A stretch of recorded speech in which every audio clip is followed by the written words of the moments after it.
Welcome to the deep dive. Um, Today, our mission is to explore a really fascinating document. It's called Absolute Reality by Buffs, and it was written by an Indian spiritual teacher named Sri Bhagavan. Yeah, and we are definitely starting with a pretty massive spoiler today. Oh, absolutely the biggest spoiler, Right, which is that you do not need, decades of meditation in a remote cave to achieve spiritual liberation. which is such a relief. It is. In fact, trying to force yourself into this state of pure bliss might actually be the exact thing that is destroying your mental health. Wow. Yeah, and Bhagavan's own life is basically the perfect proof of this concept, right? Because well, he wasn't some secluded monk who spent his entire life hidden away in a monastery. No, not at all. He was a working lawyer. He lived in the everyday world. He had a profession, a normal life, but he also spent 40 relentless years engaged in intense spiritual seeking. 40 years of just grinding. Yeah, 40 years. He tried all the deep yogic practices, the fasts, the heavy meditations, everything. But here is the real hook for you listening right now. After 4 decades of trying to achieve this massive cinematic spiritual breakthrough, Mm-hmm. he actually did attain enlightenment. Hmm. But it didn't happen during some intense yogic trance. No, it didn't. It happened on one fine evening at the age of 58 in literally a split second. A split second? Yeah, and his shocking revelation from that moment was that you just do not need any intense practices to achieve liberation. You really just need a simple understanding of how your mind actually works. So, okay, let's unpack this. Let's do it. Because Bhagavan is offering a really radical take on joy, on suffering, and why chasing what we call uh, spiritual bliss is actually just a giant trap. Yeah, and what's so fascinating here is how he deconstructs our basic human drives to explain why we get so stuck in that trap in the first place. Right. Like, if we look at human nature, psychologists and spiritual teachers alike both point out that our baseline, our primal drive, is survival. Yeah, we just need safety and security.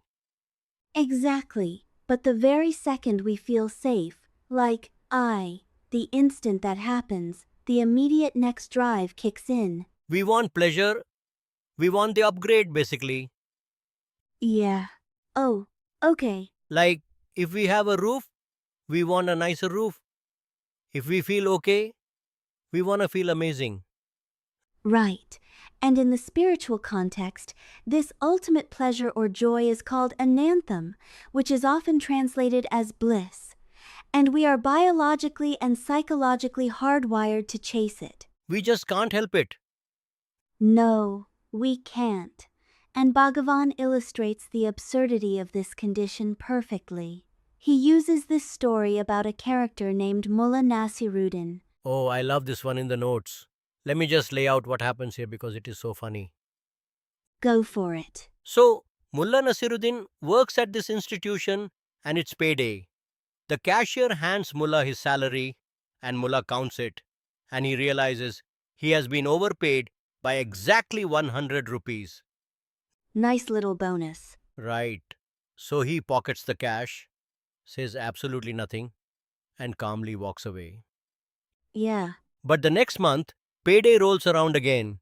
He counts his cash and this time he is exactly 100 rupees short. Oh, Yeah, immediately he marches right up to the cashier, complains loudly, and is practically ready to throw punches over this. naturally. So the cashier, who is clearly onto his game, says, "Wait a minute. Last month, I accidentally overpaid you 100 rupees and you didn't say a single word. Why are you complaining now?" And Mullah's response is just perfect. It is. Without missing a beat, Mullah tells him, "Look, I have a strict policy. If someone makes a mistake once, I forgive them. But if they repeat the mistake, I have to condemn it. I have to condemn it. It's my duty. It's just hilarious, but it really exposes something very real about us. Oh, come join me. Because if we connect this to the bigger picture, Mullah represents our normal everyday mind. Like, we are incredibly peaceful, totally calm, and remarkably forgiving when our desires are being met. When we're getting that extra 100 rupees. Exactly. But the absolute second things go against our will, our peace just vanishes. We're agitated. We're stressed out. We're ready for a fight. Because our peace is entirely conditional. 100%. I mean, we all want the universe to accidentally overpay us every single day. Right. And in the spiritual world, that overpayment is the blissful experience. It's the high. But Bhagavan points out there's actually a massive conflict among spiritual masters regarding this bliss. Yeah, he contrasts two really towering figures in Indian spirituality to make this point. First, you have Ramakrishna Paramahamsa. Okay, Now, he constantly criticized the pursuit of occult powers, like trying to read minds or manifest objects out of thin air. sure, the party tricks. Right. But he openly praised blissful spiritual experiences. He saw that deep ecstatic joy as a really worthy, beautiful part of the spiritual path. Which, I mean, that makes complete sense to me. Why wouldn't you want that? Well, here is where Bhagavan brings in Ramana Maharshi, who offered a radically jarring alternative. Okay, what did he say? Maharshi told his students that when they had incredibly blissful divine experiences in meditation, they absolutely must not get stuck in them. Wait, really? Yeah, he instructed them to aggressively question the experience by asking, "Who is having this experience? To whom is this happening?" Wait, hold on. I'm struggling with this a bit. Okay. Isn't feeling good the entire point of life, and by extension, the point of spirituality? Like, if we are supposed to throw away blissful experiences, what is even left? Are we just throwing away the winning lottery ticket here? Well, this raises a really important question about the fundamental nature of reality. Okay, To understand Maharshi's warning, we have to look at what an experience actually is. Bhagavan argues that you cannot rely on any experience, no matter how profound it feels, because of the mechanics of human perception. mechanics, like how our brains work. Exactly. Every single experience requires duality. You need the experiencer, so the subject, the I that is feeling the thing, and you need the experienced, the object, whether that's the feeling of fear or joy or spiritual bliss. So you can't have an experience without separating reality into those two distinct pieces. Right. But Bhagavan points out that the separation is an illusion, and it's created entirely by thought. Okay, how does that actually work though? Because when I feel like a cold wind hit my face, I feel very separate from that wind. It feels incredibly real. Yeah, it does. But think of it this way. The universe is essentially one continuous infinite flow of energy and matter. Right. But the human brain cannot process an infinite continuum. It would just be completely overwhelmed. So, thought acts like a knife. A knife? Yeah, it slices reality into manageable pieces so we can actually navigate it.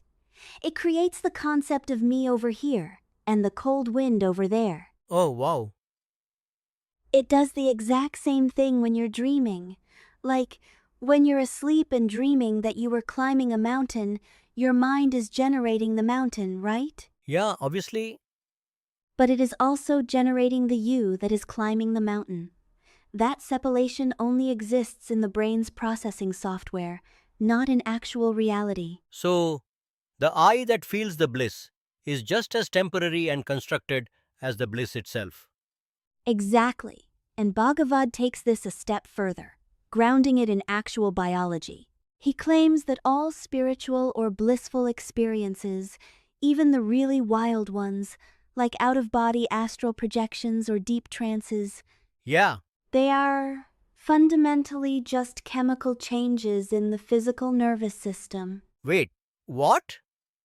Yeah, even if you feel like you are floating around in an astral body, you cannot actually register pleasure or pain until that astral body reconnects with the physical nervous system. The spiritual bliss is a bodily experience.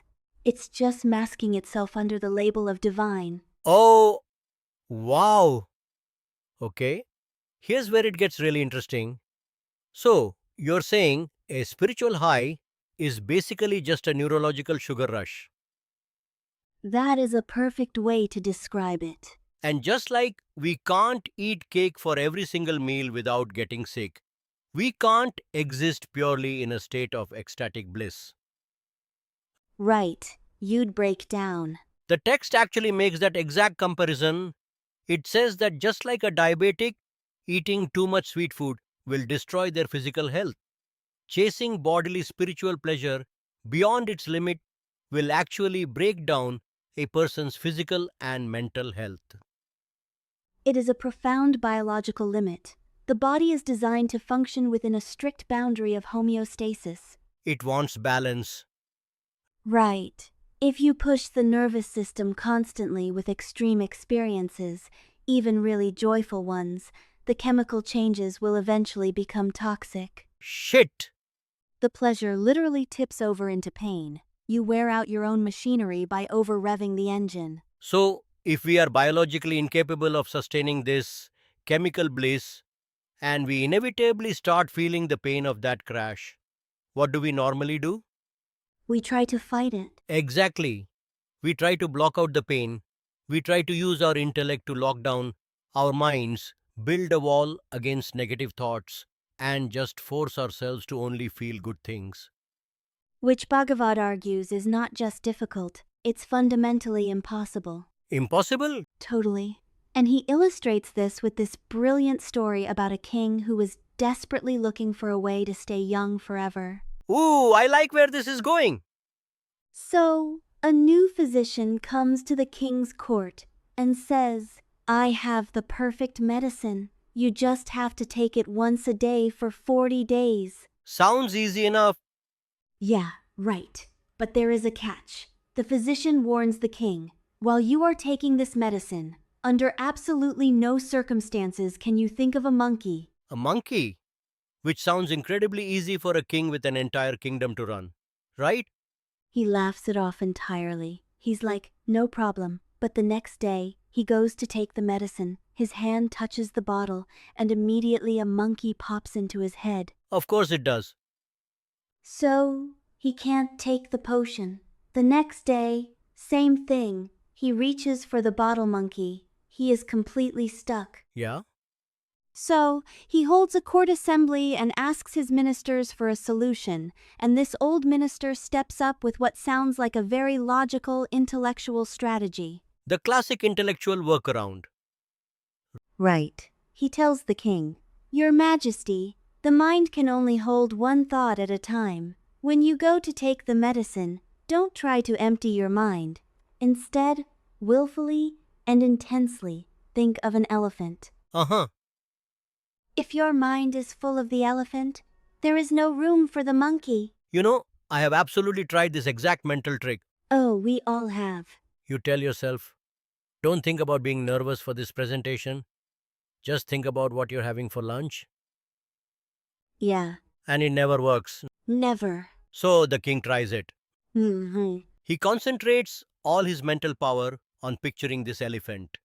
He touches the bottle, and instantly his brain conjures up a giant monkey, the exact size of an elephant. It's perfect, because it perfectly captures the paradox of the mind. Bhagavad explains that our thoughts and our feelings, they happen unconsciously. Right. They arise from our basic nature and our conditioning, and they last only a fraction of a second.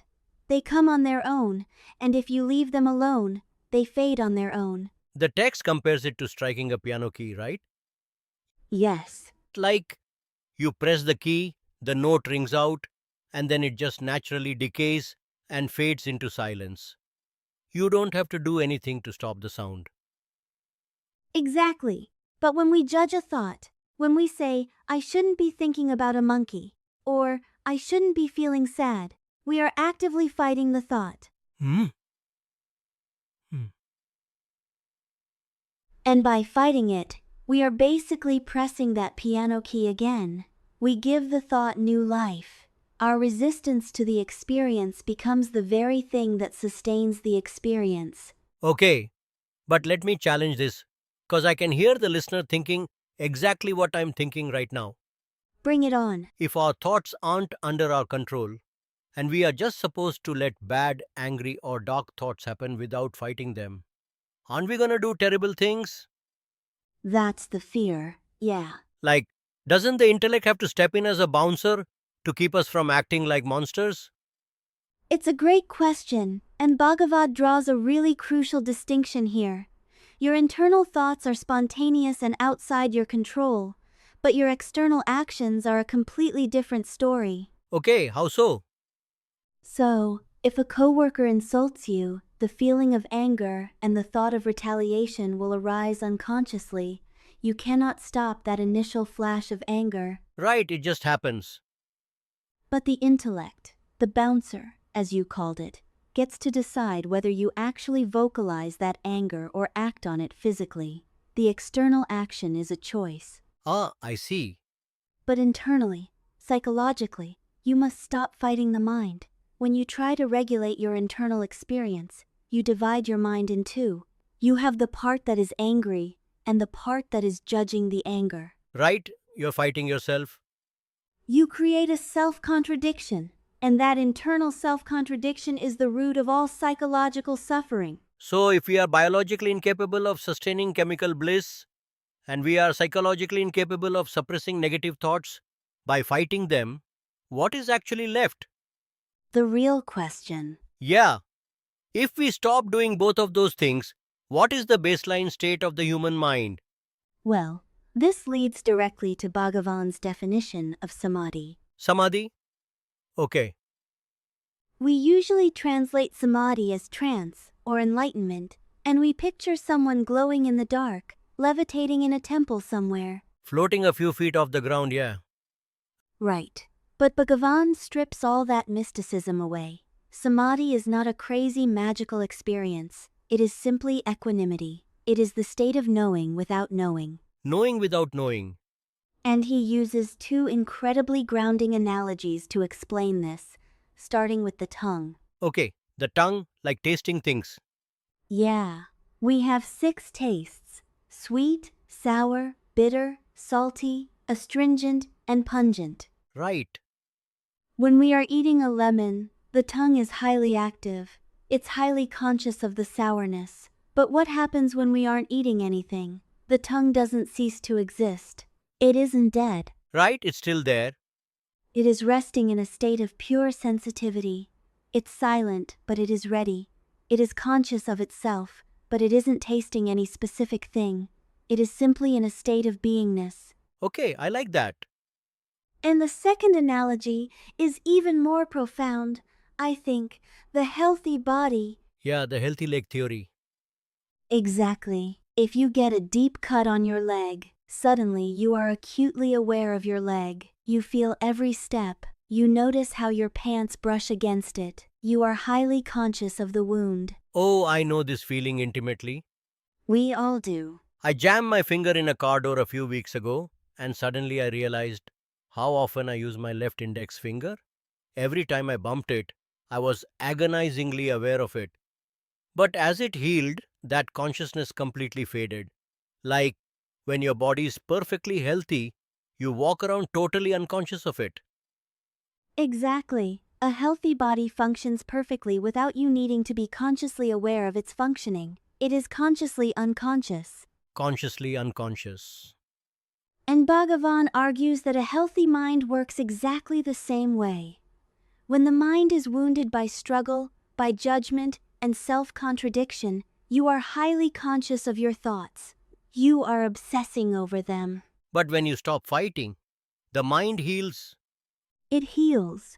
It becomes quiet. It just functions effortlessly. So, what does this all mean for us? It means true spiritual peace isn't fireworks or a constant state of euphoria. It's more like having really good plumbing or a flawless Wi Fi connection. That's a great way to put it. You only actually notice it when there's a problem. When it's working perfectly, it just gets out of your way and lets you live. A healthy mind is just, well, it's effortlessly quiet.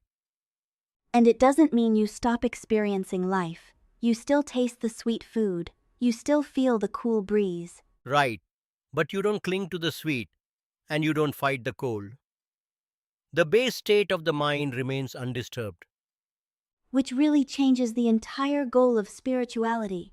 We're not looking for the fireworks anymore. We're looking for that baseline quiet. Exactly.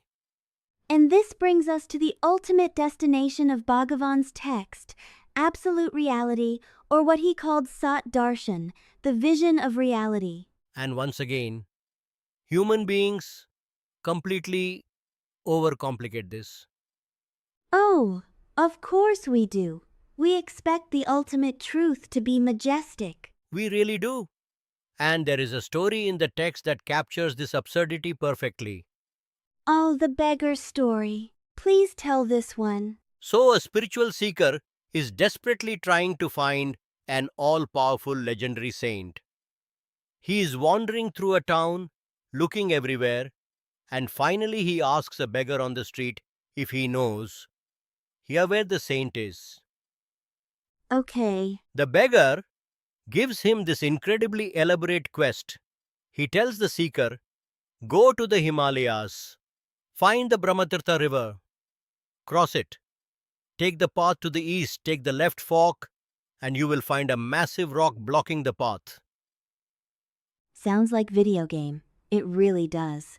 He says, the saint lives inside that rock. You must worship this rock continuously for 3 entire years. Only then will the saint appear. 3 years of staring at a rock. So the seeker goes. It's the ultimate spiritual grind. He builds a hut. He worships this rock for 3 years. Finally, on a new moon night, the rock starts to tremble. Here we go. It cracks open, light pours out, and the all-powerful saint emerges. Wow. The seeker falls to his knees, looks up into the face of the ultimate master, and realizes it's the exact same beggar from the street. I love that so much. And when the seeker asks, "Are you the saint?" the beggar replies, "Yes, but if I had just told you that on the street, you never would have believed me. You wouldn't accept a beggar as a master. I had to give you this massive journey so you would actually value the truth." We just want the grand journey. We want the split rock and the crazy light show. We expect absolute reality to be an extraordinary event. And to explain why this is a misunderstanding, Bhagavan breaks the mind down into 2 concepts, Chit and Sat. Cheat and sat. Yeah, Chit is the realm of experiences, intellect, and active consciousness. It's like going on a long, exciting vacation or a grand tour. You are constantly processing new things, new sights, exotic foods, thrills, adventures. So the spiritual highs, the bliss, the astral projections, that is all chit. Yes, all of it. Yeah.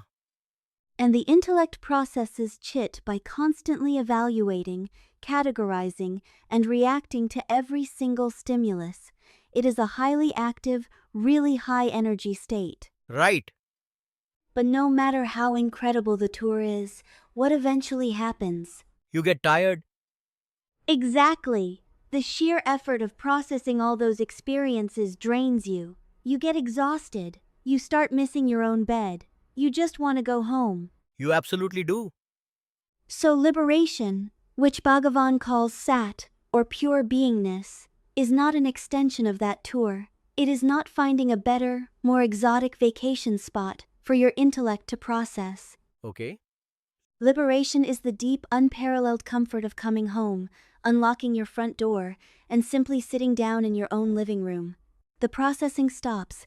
You aren't experiencing thrills anymore. but you are finally at rest. You are just being. Right? So you're telling me that after all the yogi practices, the decades of meditations, the endless searching through ancient texts, enlightenment is basically just the spiritual equivalent of taking your shoes off after a long trip and realizing you were already home. That is the absolute core of Sri Bhagavan's split-second realization. You were never away from home. You were just distracted by the illusion that you had to go somewhere else to find it. That is incredibly profound and honestly a massive relief. It really is. It takes the pressure completely off. So, to wrap this deep dive up for you listening, Sri Bhagavan is telling us that true liberation isn't about gaining psychic powers or hacking your nervous system to stay in eternal bliss. No, It's about dropping the self contradiction. It is putting down the weapons you are using to fight your own mind.